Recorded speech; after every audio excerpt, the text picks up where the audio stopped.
Estou aqui com o Igor Giordani, tabelião substituto do 15º Ofício de Notas. Igor já vem prestando uma assessoria para a gente aqui já há bastante tempo, né, Igor? Há alguns anos, né? E quando começou, Igor, essa parceria? Como foi?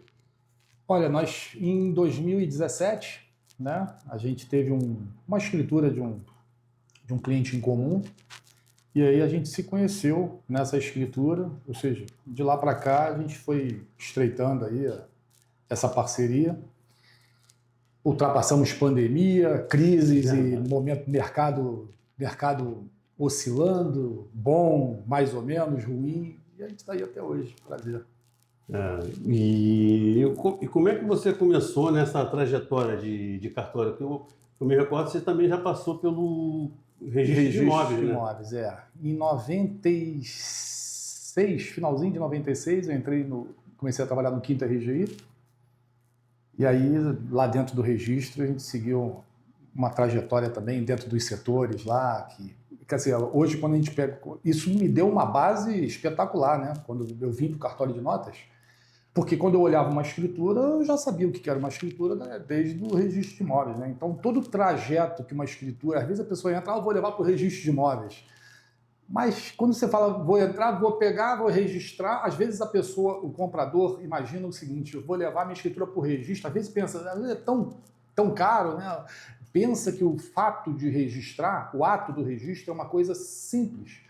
Entra, vai lá para um setor, registra, carimba e sai. Não, dentro do registro de imóveis, é um trajeto que a escritura faz. Ela começa no setor de protocolo, vai para a matrícula, da matrícula vai para o exame, do exame vai para o registro, do registro tem a conferência, aí depois vai conferir os emolumentos, ou seja, um trâmite dentro do registro de imóveis que justifica todo esse... É um trabalho bonito, quando você conhece o trabalho, o trajeto que a escritura faz, é bonito realmente. E você passou por quase o setor e trabalhou como examinador também. No registro de imóveis a gente começou no setor de exame, quer dizer, na minha reta final do registro, né? Aí lá no 5º RGI a gente começou a iniciar o exame das escrituras. E aí teve logo em seguida assim, a oportunidade de vir para cartório de notas, né? Isso foi em 2006, no cartório de notas. E aí a gente veio e eu falei, bom, é o conhecimento do registro, é o conhecimento do registrador com o notário, né? Então, quer dizer, juntou notas com registro e aí a coisa fluiu. Você conseguiu, assim, falando até de escritura, né? É comum, muitos clientes acham que fez a escritura e está tudo resolvido, né? E é comum, às vezes, tem gente que fala que nem precisa de certidão. Muitos clientes, né, não entendem, né, o que é um cartório de ofício de notas e o que é um cartório de registro de imóveis. Se puder dar um breve resumo para o pessoal entender, né? Então, isso acontece, né? E até com uma frequência que não deveria. Às vezes a pessoa faz a escritura e pensa, às vezes porque o custo ali teve despesa de ITBI, escritura, o próprio negócio em si, e aí ele faz a escritura e acha que com a escritura lavrada ele está garantido a propriedade do imóvel, e não é assim, né?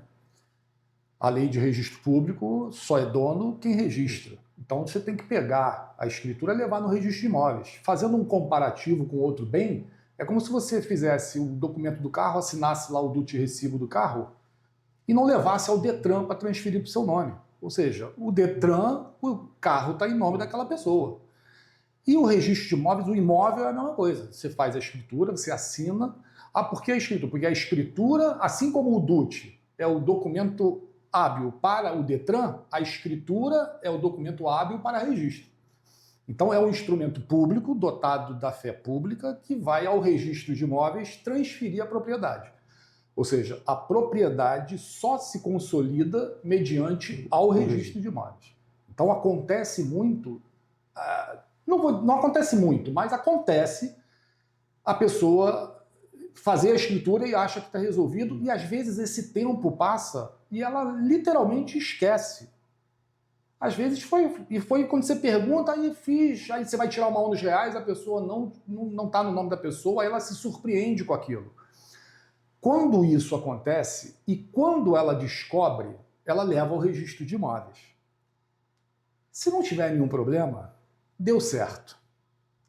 Agora, a dor de cabeça começa quando ela se esquece de registrar e ela leva ao registro de imóveis e lá no RGI consta uma indisponibilidade ou uma penhora em nome daquele proprietário.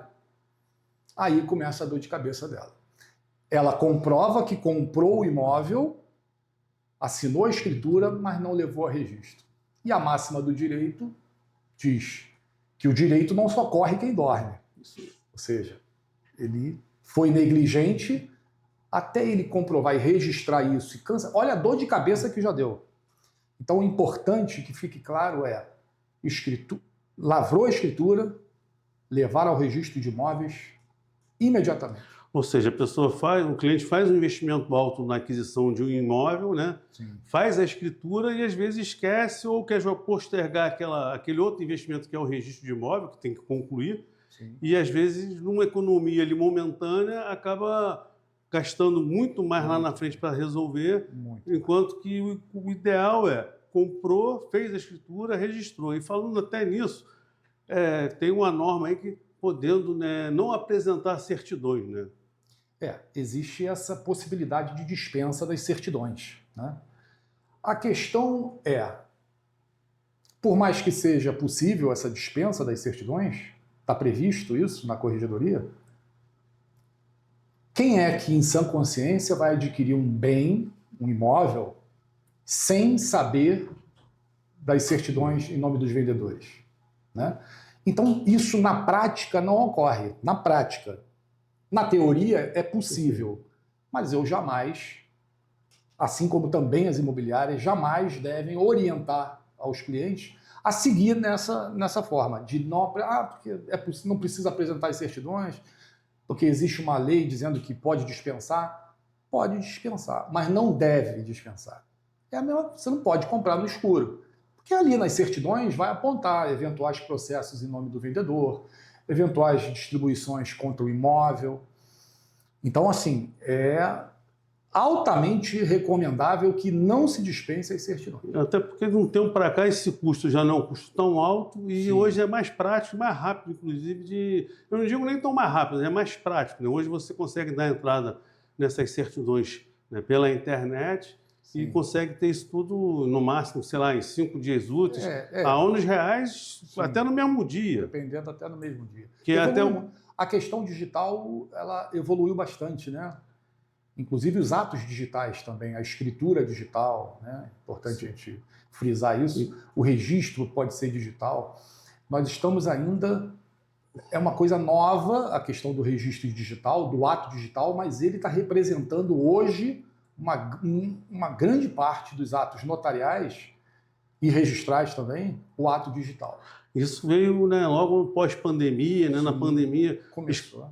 Eu já tive a oportunidade de fazer contigo algumas escrituras, né, digital. Sim. Agiliza a agenda de todo mundo, né, até com horários bancários, todo mundo tem que assinar, esperar. Então, isso veio. Quando vem a novidade, a gente fica meio, mas a gente vai se adaptando. Vai se adaptando. Na verdade, o brasileiro ele absorve com muita facilidade, né, essas novidades. No início fica uma coisa, pode parecer um bicho de 7 cabeças, mas não é. Inclusive por questão da idade também. Tem pessoas até de idade avançada e que fazem o ato digital. E por falar também em idade, eu me recordo que nós já fizemos umas 2 escrituras, que eu não sei qual é a idade que determina isso, que você foi obrigado a gravar tanto o comprador quanto o vendedor, porque eles tinham uma idade elevada, para evitar até a norma, né? Isso, Com relação a isso, o artigo 317 da Corregedoria, ele dizia que nós tínhamos que, acima de 80 anos, gravar o ato, por proteção ao idoso, né? Só que agora, de janeiro para cá, todo ato é obrigatório a gravação, independente da idade. Então, isso torna atrativo ainda mais o ato digital. Porque já que tem que gravar a escritura, com todos os presentes, independente da idade, então o ato digital, por videoconferência, ele se torna um atrativo a mais. Já que tem que gravar, então vamos fazer a videoconferência. Sim. Né? E assim, o que que você recomenda, né, para um leigo que vai comprar o teu imóvel, né? O que que você recomenda para ele ter evitar problemas, né, e ter uma compra segura? Então, como dizíamos, né, certidões obrigatoriamente devem ser solicitadas e apresentadas. As certidões do vendedor. Se a gente parar para pensar em termos da segurança jurídica, a gente tira as certidões da comarca onde está a residência do vendedor e do imóvel. O vendedor mora no Rio de Janeiro e o imóvel é do Rio de Janeiro, as certidões são do Rio. Então é obrigatório, é o mínimo de segurança, tendo essas certidões da comarca do imóvel e do vendedor. Mas você imagina que esse vendedor, há 15 anos atrás, morou durante outros 15 anos da vida dele em São Paulo. Ele tem uma vida lá em São Paulo. Então, se a gente for pensar, você teria que tirar as certidões de todos os municípios do Brasil, né? É uma coisa inviável. Então, o mínimo de que a gente requer e que a gente exige e pratica em todos os atos é a apresentação da certidão. É o mínimo de segurança jurídica que pode trazer para o negócio. Outro levantamento, né, que é comum, né, quando o comprador faz uma negociação em que ele não vai pagar tudo à vista, né, são várias opções, né? Ele pode fazer uma promessa de compra e venda, né, que ao final do pagamento ele vai ter que fazer a definitiva. E nós temos a opção também de uma compra e venda com alienação fiduciária, né? Isso. E queria também que você explanasse também sobre essas modalidades, porque também tem a promessa de compra e venda, aliás, a escritura, né, de compra e venda, não, de promessa de compra e venda, com pró-soluto e com pró-solvendo. Puder dar uma breve pincelada também? Bom, a promessa de compra e venda, ela requer a escritura definitiva ao término do pagamento, né? Então ocorre muito a promessa de compra e venda e com notas promissórias, que a gente representa a escritura com o título da promissória, em caráter pró-solvendo, ou seja, o imóvel está ali respondendo pela dívida. Agora, uma compra e venda com pró-soluto, que pode parcelar uma escritura definitiva de compra e venda, a quitação é dada no ato pelo vendedor, mas ela está parcelada. Existe a promissória pró-soluto, ou seja, ali o imóvel não está respondendo pela dívida. É diferente da promessa. Só tem uma promissória para executar, sem o imóvel garantido. Exatamente. Ou seja, se não pagar, se o devedor ali naquela escritura não pagar, ele vai ter que, o credor vai ter que recorrer ao juízo competente, né? E uma compra e venda com alienação fiduciária, ele já tem um título definitivo, né? Tem o título definitivo, mas está alienado fiduciariamente ao vendedor, né? Que é o credor, pode ser ao vendedor, porque às vezes a pessoa, quando fala compra e venda com alienação fiduciária, ela imagina que tem que ter o banco no meio. E não necessariamente.